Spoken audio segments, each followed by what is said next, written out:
Physiology of urinary system.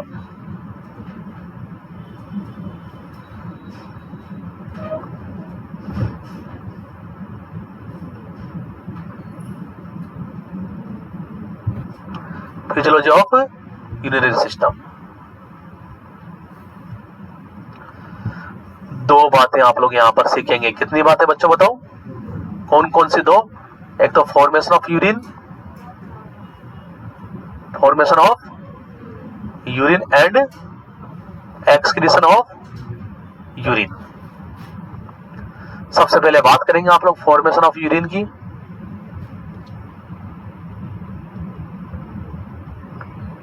Formation of urine की बात करेंगे आप लोग सबसे पहले।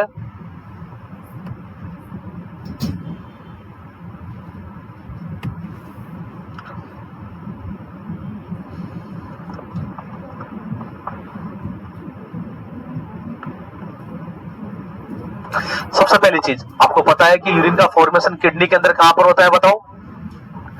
यूरिन का फॉर्मेशन किडनी में कहां पर होता है बताओ? नेफ्रॉन के अंदर। कहां पर? हाँ, यूरिन फॉर्मेशन इन नेफ्रॉन। कहां पर होगा बताओ? नेफ्रॉन के अंदर। कहां पर होगा बताओ? क्लियर है माइंड के अंदर? अरे क्लियर है नहीं? नेफ्रॉन को आप जानते हो, आपने देखा हुआ है कैसा होता है नेफ्रॉन? अरे आपने देखा ही नहीं देखा बताओ? यही तो नेफ्रॉन है आपके पास में, यही नेफ्रॉन है आपके पास में। क्लियर है? तो यूरिन फॉर्मेशन के दौरान 3 क्रियाएं होती है। कितनी क्रियाएं होती है बच्चों? There is 3 step in urine formation. 3 step में यूरिन का फॉर्मेशन होता है। कौन कौन से 3 स्टेप है सर? सबसे पहले तो क्या होगा आपके पास में? फिल्टर होकर सारी चीजें कहां पर आएगी बताओ? बोमन कैप्सूल में। कहां पर आएगी? और कौन सा फिल्ट्रेशन होता है? Ultra filtration. कौन सा बताओ? तो सबसे पहला जो स्टेप है वो है अल्ट्रा फिल्ट्रेशन। कौन करता है अल्ट्रा फिल्ट्रेशन? एक मेम्ब्रेन होती है ग्लोमेरुलस पे। किस पे बताओ? ग्लोमेरुलस और बोमन कैप्सूल के बीच में जो मेम्ब्रेन होती है वो क्या करती है? अल्ट्रा फिल्ट्रेशन करती है। क्या करती है बताओ? अल्ट्रा फिल्ट्रेशन के बाद में फिल्टरों के सारे पदार्थ कहां आ जाते हैं आपके? अरे बोमन कैप्सूल में आ जाते हैं। जितनी भी ट्यूब्स है उनमें आ जाते हैं। पहले पीसीटी में जाते हैं, फिर लोप ऑफ हेनले में जाते हैं, फिर डीसीटी में जाते हैं। आते हैं ना? वहां पर उनका क्या होता है? रीएब्जॉर्प्शन। क्या होता है बताओ? तो दूसरी जो स्टेप है वो है ट्यूबुलर रीएब्जॉर्प्शन। ट्यूब के अंदर रीएब्जॉर्प्शन होना, ट्यूबुलर रीएब्जॉर्प्शन। दूसरी स्टेप में क्या होगा? रीएब्जॉर्प्शन। और तीसरी स्टेप में होता है ट्यूबुलर सिक्रेशन। क्या होता है बताओ?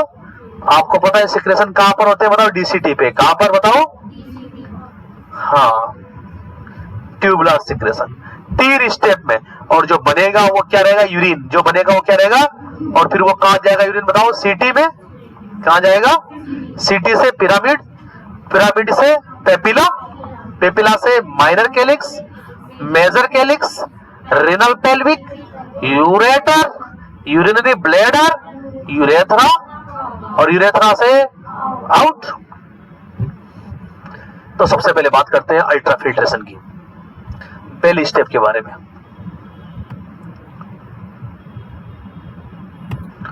बात करेंगे आप लोग अल्ट्रा फिल्ट्रेशन, सबसे पहली स्टेप।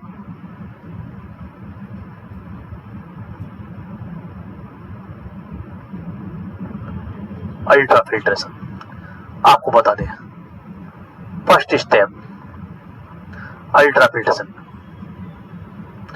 देखो यहां पर अल्ट्रा फिल्ट्रेशन होने के क्या क्या कारण होते हैं।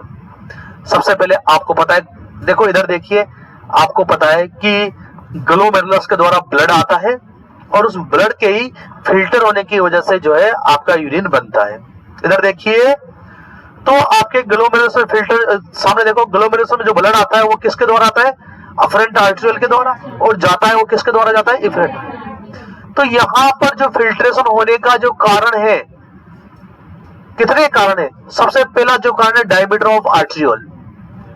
अगर मान के चलो सेम डायमीटर का होता, इधर देखो, अगर सेम डायमीटर का होता तो ब्लड आता चला जाता, रुकता भी नहीं, और रुकता नहीं तो फिल्ट्रेशन हो ही नहीं पाता। फिल्ट्रेशन तो आपके पास में सबसे पहला कारण आप यहां लिखोगे स्टेप में कि अल्ट्रा फिल्ट्रेशन होने के क्या क्या कारण है। तो पहला कारण तो क्या है?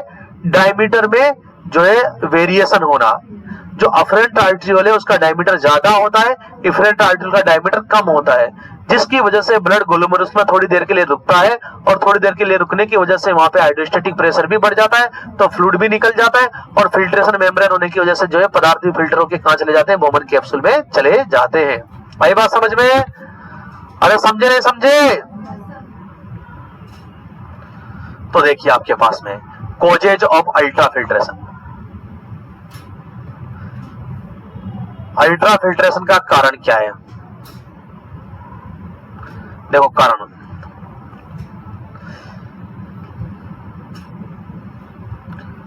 सबसे पहली चीज variation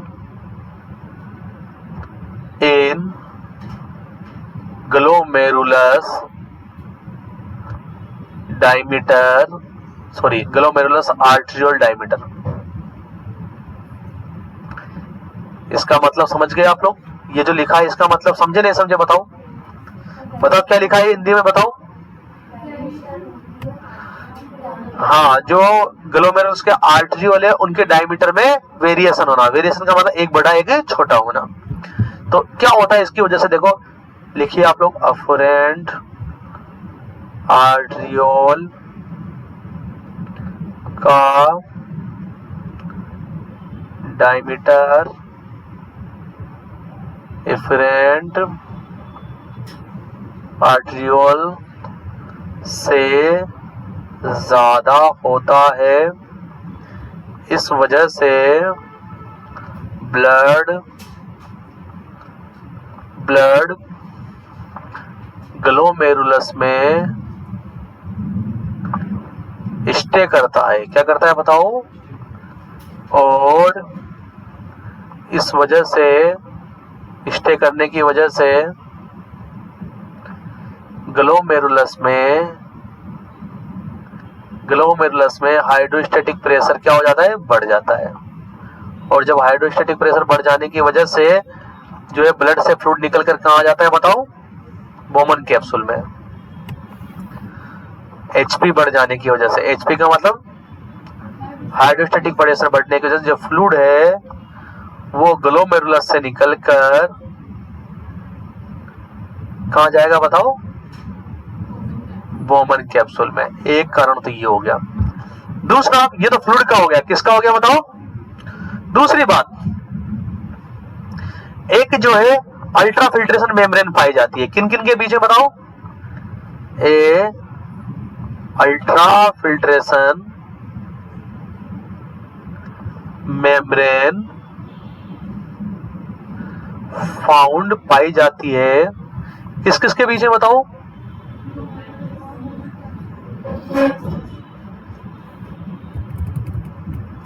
A ultra filtration membrane found between glomerulus and Bowman capsule, दोनों के बीच में एक अल्ट्रा फिल्ट्रेशन मेम्ब्रेन पाई जाती है, जो कि ब्लड में से सब चीजों को फिल्टर कर सकती है, लेकिन किसको फिल्टर नहीं कर सकते बताओ? हाँ, इस मेम्ब्रेन से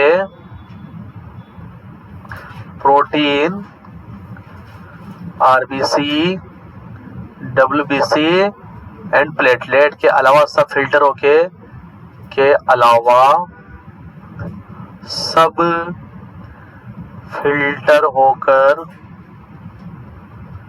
कहां चले जाते हैं बताओ? बताओ? बोमन कैप्सूल में चले जाते हैं। आ गए बोमन कैप्सूल में सारी चीजें। ट्यूबुलर रीअब्जॉर्प्शन, दूसरी स्टेप।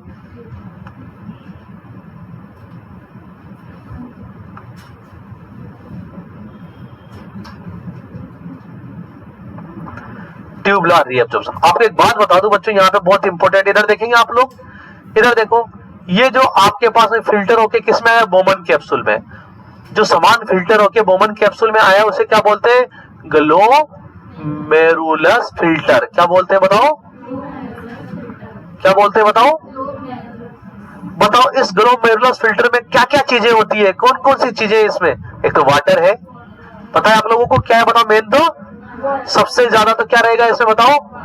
मैं एग्जाम में पूछ सकते हैं, क्या आरबीसी होगी, क्या डब्ल्यूबीसी होगी, क्या प्लेटलेट होगा, क्या प्रोटीन होगी? नहीं होगी ना। ये चारों चीजें फिल्टर होके, ये चारों चीजें ब्लड में तो है लेकिन ब्लड से फिल्टर होके बोमन कैप्सूल में, क्योंकि जो मेम्ब्रेन है वो इनको आने नहीं देती। आई बात समझ में? तो बताओ ग्लोमेरुलस फिल्टर में क्या क्या होंगे जो फिल्टर यहाँ पे आया है? ग्लोमेरुलस फिल्टर जानते हो ना, जो अमाउंट फिल्टर होके बोमन कैप्सूल में आया है। जो अमाउंट फिल्टर होके कहाँ आया बताओ? बोमन कैप्सूल में आया है, उसे क्या बोलते हैं? ग्लोमेरुलस फिल्टर बोला जाता है। इसमें कौन कौन सी चीजें होती है? एक तो वाटर होता है। क्या होता है मेनली? तो सबसे ज्यादा तो वाटर ही होता है। वैसे भी आपको पता है यूरिन में सबसे ज्यादा कौन होगा? वाटर ही होगा ना। वाटर के साथ में क्या होता है? इसके अंदर ग्लूकोज भी होता है बच्चों, ये लो। वैसे आपके यूरिन में ग्लूकोज नहीं होता, फिल्टर होके तो आया है, बाकी यूरिन के थ्रू बाहर है, क्योंकि ग्लूकोज हमारे लिए जरूरी है नहीं है बताओ?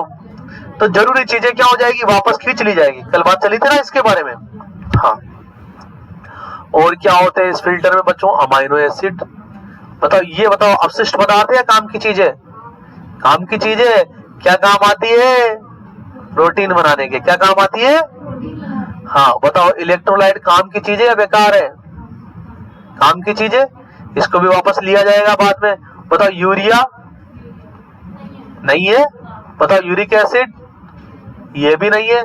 बताओ क्रिएटिनिन, ये भी नहीं है काम की चीज, ये भी काम की चीज नहीं है। बताओ कीटोन बॉडीज, ये भी काम की चीज नहीं है। ये अपशिष्ट है, इनको तो बाहर निकलना ही है, ये तो बाहर निकलेंगे निकलेंगे। आई बात समझ में? तो ये तो अपशिष्ट पदार्थ रहे और ये काम की चीजें रहे। मतलब काम की चीजों का वापस क्या हो जाएगा? रीएब्जॉर्प्शन। क्या हो जाएगा बताओ? तो अगला टॉपिक आपके पास में ट्यूबुलर रीएब्जॉर्प्शन। और जो ट्यूबुलर रीएब्जॉर्प्शन होता है बच्चों, ये कैसा रीएब्जॉर्प्शन होता है? इधर देखिए, सेलेक्टिव रीएब्जॉर्प्शन। कैसा बताओ? सेलेक्टिव का मतलब सेलेक्ट करके किनको रीअब्जॉर्ब करना है? बस बताओ, इनको ही करना है। आई बस इनको रीअब्जॉर्ब सेलेक्ट करके। पता लगा? फिर भी कोई गलती से चला गया तो उसको वापस निकाल देंगे ना। सिलेक्ट करेंगे, हाँ आ जाओ, तुम आ जाओ। बारात में आ गए, शादी हो रही है, कार्ड का सिस्टम चला रखा था। सबको पहले बारात का कार्ड दे दिया हमने, बाहर बैठ गया, बिठा दिया बाहर मैंने। कार्ड है अंदर चल, कार्ड है अंदर चल। बिना कार्ड पहुंच गए, चल वापस चल, वापस जा घर पे है ना। ये क्या है? Selective reabsorption. क्या है बताओ? जो काम की चीज, ग्लूकोज है चल भैया, वाटर है चल अंदर चल, अमाइनो एसिड तू भी चल वापस ब्लड के अंदर चल रीअब्जॉर्ब होके, इलेक्ट्रोलाइट तू भी वापस ब्लड में चल, यूरिया तू कहां गया, कार्ड कहां है? घर पे जाओ, घर पे जाके खाओ खाना, बिन बुलाए मेहमान, है ना। हाँ, तो सिलेक्टिव रीअब्जॉर्प्शन होगा। क्या होगा बच्चों बताओ? और जो सिलेक्टिव रीअब्जॉर्प्शन होगा वो कहां कहां पे होता है आपको पता है? एक तो पीसीटी पे होता है, एक कहां होता है? लूप ऑफ हेल्ले पे होगा, एक कहां होगा बच्चों बताओ? डीसीटी पे। कहां पे बताओ? इन तीन जगह पे जो है रीअब्जॉर्प्शन होते हैं। आगे बात समझ में? डीसीटी पे रीअब्जॉर्प्शन भी होता है बच्चों और सीक्रेशन भी होता है। और सीटी का काम तो क्या है? कलेक्ट करना। हाँ, चलिए एक एक का हम लोग रीअब्जॉर्प्शन पढ़ेंगे। सबसे पहले रीअब्जॉर्प्शन पीसीटी में कैसे होगा, क्या क्या रीअब्जॉर्ब होंगे? तो सबसे पहले रीअब्जॉर्प्शन ऑफ पीसीटी। सबसे पहला पीसीटी रीअब्जॉर्प्शन, फुल फॉर्म तो पता है ना पीसीटी की? अरे फुल फॉर्म पता है नहीं है पीसीटी की? बताओ। हाँ, यहाँ पर रीअब्जॉर्प्शन आपको बता दे बच्चों, वेरी वेरी इंपॉर्टेंट बात, जितनी भी चीजें निकल कर आ गई बोमन कैप्सूल के अंदर, अल्ट्रा फिल्ट्रेशन मेम्ब्रेन से निकल कर कहां गई? बोमन कैप्सूल के अंदर। बोमन कैप्सूल से कहां जाएगी? पीसीटी में। पीसीटी बहुत ही ज्यादा एक्टिव है, वो 65% अच्छे अच्छे मटेरियल को वहीं पे रीअब्सॉर्ब कर लेगा। बचा कितना बच्चों? 35% बचा केवल। तो 65% रीअब्जॉर्प्शन क्या होता है बताओ? पीसीटी पे। 65% रीअब्जॉर्प्शन कहां होता है बताओ बच्चों? पीसीटी पे। और इस 65% में इधर देखो, ग्लूकोज को पूरा का पूरा ग्लूकोज यहीं पे एब्जॉर्ब कर लिया जाएगा, आगे ही नहीं जाएगा। लूप ऑफ हेल्ले की तो बारी भी नहीं आएगी, लूप ऑफ हेल्ले की तो जितना भी ग्लूकोज फिल्ट्रेशन मेम्ब्रेन को पार करके बोमन कैप्सूल में आ गया और बोमन कैप्सूल से आ गया पीसीटी के पास में, तो पीसीटी पूरे के पूरे ग्लूकोज को क्या कर लेगी, एब्जॉर्ब कर लेगी, बिल्कुल भी ग्लूकोज को बाहर नहीं जाने देगी। आई बात समझ में? तो पीसीटी एग्जाम के अंदर पूछा जाएगा कि पीसीटी पर ग्लूकोज का रीअब्जॉर्प्शन कितना परसेंट होता है। देखो पूरा फिल्टर का रीअब्जॉर्प्शन कितना परसेंट होता है बताओ? जितना भी फिल्टर आया है आपके पास में उसका 65% जो है रीअब्जॉर्ब हो जाएगा। ग्लूकोज के अकेले ग्लूकोज की बात करें तो पीसीटी पर ग्लूकोज का 100% रीअब्जॉर्प्शन हो जाएगा। क्या हो जाएगा बताओ? 100% रीअब्जॉर्प्शन। और इस रीअब्जॉर्प्शन होने को हम लोग क्या बोलते हैं मैं तुम्हें बता दूं। इधर देखो थ्रेशोल्ड भी बोलते हैं। क्या बोलते हैं बताओ?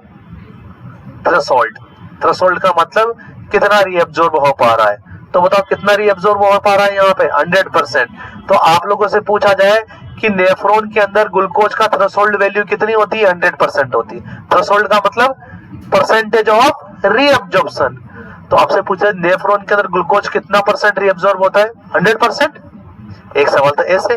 दूसरा सवाल ऐसे पूछ लिया जाए कि नेफ्रॉन में ग्लूकोज की थ्रेशोल्ड वैल्यू कितनी होती है? 100%। थ्रेशोल्ड का मतलब भी क्या होता है? रीअब्जॉर्प्शन का परसेंटेज। थ्रेशोल्ड का मतलब क्या होता है कि कितना परसेंट रीअब्जॉर्ब हो रहा है, उसे क्या बोलते हैं? थ्रेशोल्ड। तो बताओ ग्लूकोज कितना परसेंट रीअब्जॉर्ब हो रहा है बताओ? 100%। तो ग्लूकोज का थ्रेशोल्ड वैल्यू कितनी होती है? 100%। समझे? यहां पर सोडियम भी जो है बच्चों, सोडियम भी रीअब्जॉर्ब होता है। कितना हो जाता है? 60% सोडियम। तो आपसे पूछा जाए कि पीसीटी में सोडियम का थ्रेशोल्ड वैल्यू कितनी होती है बताओ? बताओ कितनी होती है? 60%। कार्बोनेट की बात करें तो कार्बोनेट भी 60% रीअब्जॉर्ब हो जाते हैं। आगे बात समझ में? और बात करेंगे सर अमाइनो एसिड की कि सर अमाइनो एसिड कितना परसेंट रीअब्जॉर्ब होगा पीसीटी में। तो एक बात बता दूं बच्चों, अमाइनो एसिड यहाँ पर 100% हो जाएंगे। कितने परसेंट बताओ? हाँ, और अगर कोई विटामिन भी निकल के आ गया फिल्टर के अंदर तो विटामिन को भी क्या कर लिया जाएगा? यहीं पे 100% रीअब्जॉर्ब कर लिया जाएगा। मतलब यहीं पे वापस ले लिया गया है। ये ज्यादा काम का लग रहे हैं ना, ये ज्यादा काम के लग रहे हैं, इनको पहले ले लिया गया पूरे के पूरों को। आपको एक बात बताने, जिनका इधर देखो बच्चों, इधर देखो मेरी बात सुनो। जिन चीजों का 100% थ्रेशोल्ड है बताओ वो यूरिन में होगी या नहीं होगी? बिल्कुल भी नहीं होगी यूरिन के अंदर। आए बात समझ? ये यूरिन में बिल्कुल भी नहीं दिखाई देती ये चीजें, क्योंकि पूरी की पूरी क्या हो जाती है? रीअब्जॉर्ब। विटामिन भी पूरे के पूरे रीअब्जॉर्ब हो जाते हैं, लेकिन कौन से विटामिन को छोड़ के? विटामिन सी को छोड़कर। आप लोगों से पूछा जाएगा यूरिन के अंदर कौन सा विटामिन पाया जाता है? विटामिन सी। यूरिन में कौन सा विटामिन पाया जाता है? Vitamin C. और विटामिन सी की वजह से वो एसिडिक रहेगा। और भी एसिड पाए जाते हैं उसके अंदर, यूरिक एसिड होता है। यूरिन में कौन सी विटामिन होती है बताओ? Vitamin C. क्यों रहती है विटामिन सी? क्योंकि पूरी एब्जॉर्ब नहीं हो पाते। आगे बात समझ में? अरे बात समझे या नहीं समझे? अब बात करते हैं दूसरा, reabsorption in loop of Henle. Loop of Henle में रीअब्जॉर्प्शन 3 स्टेप में होता है ना आपके। और यूरिन का फॉर्मेशन कितने स्टेप में होता है? 3। पहला क्या है? अल्ट्राफिल्ट्रेशन, दूसरा रीअब्जॉर्प्शन, तीसरा सिक्रेशन। तो रीअब्जॉर्प्शन कहां पे होगा? एक तो पीसीटी पे, एक लूप ऑफ हेनले, एक डीसीटी पे। तो लूप ऑफ हेनले में ज्यादातर वाटर का रीअब्जॉर्प्शन होता है। किसका पता बच्चों? वाटर का रीअब्जॉर्प्शन होता है मेनली। और जो बचा हुआ जो है आपके पास में 35% बच गया ना, 60% 65% कहां हो गया था बताओ? पीसीटी पे। जो बचा हुआ 35% है उसका 15 से 20% रीअब्जॉर्प्शन कहां होगा बताओ बच्चों? लूप ऑफ हेनले पे। अब कितना बचता है आगे? 15% ही बचता है ना, वो कहां पर होगा? डीसीटी पे। कहां पर बताओ? हाँ, बात करते हैं रीअब्जॉर्प्शन इन डीसीटी।